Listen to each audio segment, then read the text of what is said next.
Hello everyone, আসসালামু আলাইকুম। আমাদের এসিএস এইচএসসি ২৭ ব্যাচের যে আইসিটি ব্যাচটি আছে, সেখানে ইতোমধ্যে আমাদের ৪টি অধ্যায় শেষ হয়ে গেছে। সো আমাদের আইসিটিতে টোটাল অধ্যায় হচ্ছে ৬টা।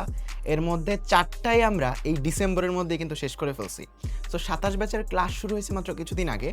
এর মধ্যেই প্রায় ৭,০০০ শিক্ষার্থী আমাদের সাথে ৪টা অধ্যায় কিন্তু শেষ করে ফেলছে।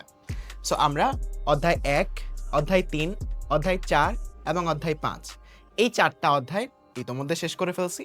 সো আমাদের অধ্যায় ৪ এর উপর যে মেগা এক্সামটা হবে, মেগা এক্সামটা আগামী সপ্তাহে অনুষ্ঠিত হবে। সো যারা এখনো যুক্ত হও নাই আমাদের সাথে, সো আমি বলব যে এই শুরুর সময়টাতে তোমাদের কলেজে একটু চাপ কম থাকে। সো যেহেতু কলেজে এখন চাপটা একটু কম আছে, সো তোমাদের উচিত কম চাপের মধ্যে তোমরা যেন আইসিটি বইটা শেষ করে রাখতে পারো। কারণ যদি শুরুতে আইসিটিটা শেষ করে রাখো, শেষে কিন্তু তোমাদের প্রেশারটা একটু কম পড়ে।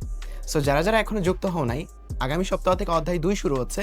সো দ্রুত যুক্ত হয়ে তোমাদের যে অধ্যায়গুলো আছে, সেই অধ্যায়গুলো শেষ করে নিতে পারো। আল্লাহ হাফেজ।